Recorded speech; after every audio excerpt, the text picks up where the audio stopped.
সামনে আগিয়ে দিতে পারি না, আমরা পিছনে রেখে। এই জন্য আমরা সবাই চলে এসেছি। আমরা একটা সুষ্ঠু বিবেক আমাদের বিবেক আসলে বিবেকের কাছে আমরা বন্দী। বিবেকের কাছে আমরা চাই যে এটা একটা সুস্থ বিচার হোক, সুস্থ সমাধান হোক, এবং সব থেকে বড় কথা আমরা পদত্যাগ চাই।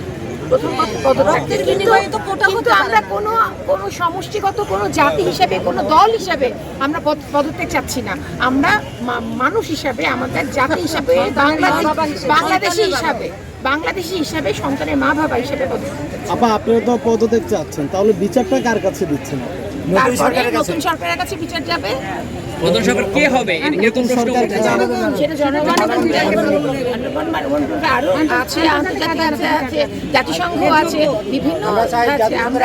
আমরা অনেক ক্ষুদ্র মানুষ, কিন্তু আমরা যেটা চাচ্ছি সেটা হলো আমাদের এই যে এত কিছু হয়ে গেল সেটা একটা বিচার চাচ্ছি।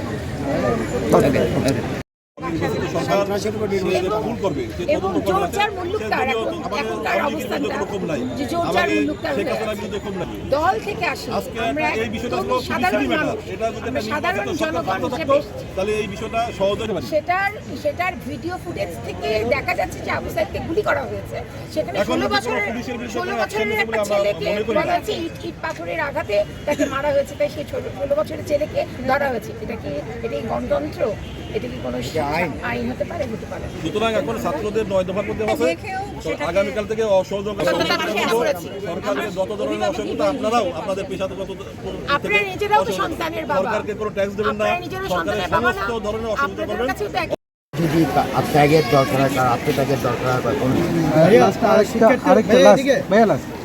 মাননীয় প্রধানমন্ত্রী সকালে জানিয়েছেন যে তার জন্য ছাত্রদের জন্য দরজা খোলা, এটি জানিয়েছেন এবং ছাত্রদের সাথে বসতে চান।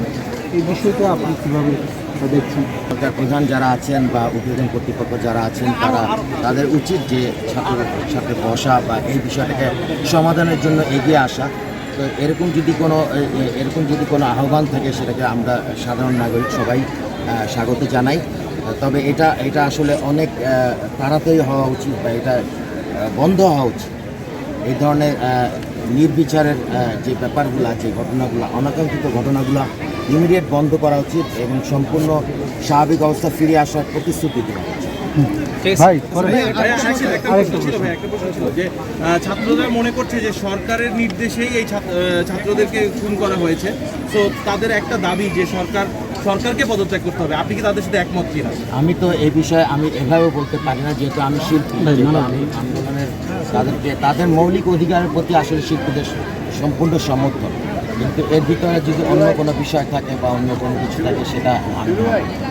তবে একটি প্রশ্ন রাখতে চাই যে একটু রিয়াফতার কারণে শিল্পী মূল্যায়নকে ধরে নেওয়া হয়েছে, একজন শিল্পী হিসেবে শিল্পীদের অধিকার থাকা উচিত। শিল্পীরা আসলে গানে গানে অনেক সমালোচনা বা আলোচনা করে থাকে, তো দীর্ঘদিন ধরে হয়ে আসছে সারা পৃথিবীতে। সুতরাং এটাকে ক্ষমাসুন্দর চোখে দেখা উচিত, এটাকে এত করা উচিত। হাসান ভাই, অনেকে জয় বাংলা কনসার্টকে বয়কট করছে, আপনারা আর্ট থেকে কি কোনো জয় বাংলা কনসার্টকে বয়কট করছেন কিনা? আমরা আসলে জয় বাংলা কনসার্টে কখনোই অংশগ্রহণ করিনি, সুতরাং এই প্রশ্নটা আমাদের জন্য না। হ্যাঁ হাসান ভাই আছে। আমাদের জায়গাটা উল্টা পড়ে গেল। আওয়ামী লীগ আমরা কাউকে আমরা চিনি, আমরা এসেছি, আমরা অভিভাবক হিসেবে এসেছি, আমরা দেশের জনতা হিসেবে এসেছি, এবং আমরা এটার একটা সুষ্ঠু বিচার চাই, শান্তি চাই, এবং বাংলাদেশ শান্তি চাই। উনি বসতে চেয়েছে আজকে, তো এই বিষয়টা কিভাবে দেখেন? বসতে চাওয়ার আরো 267 জন বাচ্চা মৃত হওয়ার আগেই বসা উচিত ছিল। সেই বসাটা এতদিনে বসে তো লাভ নেই। তিনি বিভিন্নভাবেই আমাদেরকে সবাইকে উস্কানিমূলক কথাবার্তা বলেই তো আমরা সবাই আজকে নেমে এসেছি। এই ঘটনাটা যদি আরও 15 দিন আগে উনি বসতেন তাহলে তো আজকের এই সমাবেশটা হতো না। এবং এই যে এখান থেকে যে শহীদ মিনারে আমাদের আবার আরেকটা আন্দোলন গিয়েছে, তো এইভাবে যদি আমরা করতে থাকি, এটা যদি আরও আগে আমরা করতে পারতাম। আমরা তো ভয়ে আসলে কেউ নামিনি, কেন বুলেটে বিদ্ধ আমি হব। যখন দেখলাম যে বাচ্চারা চলে এসছে সামনে,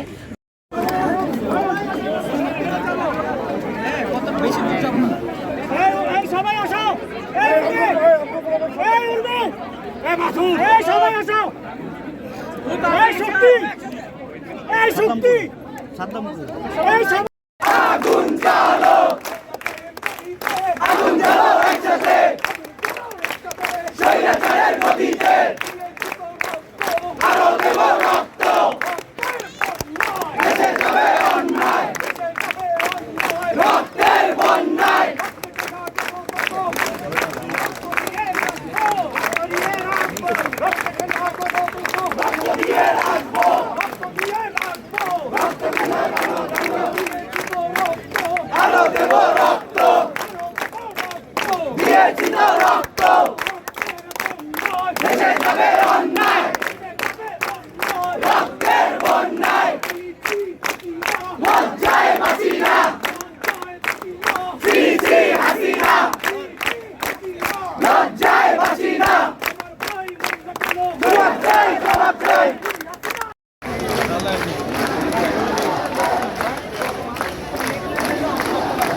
দেখি একটু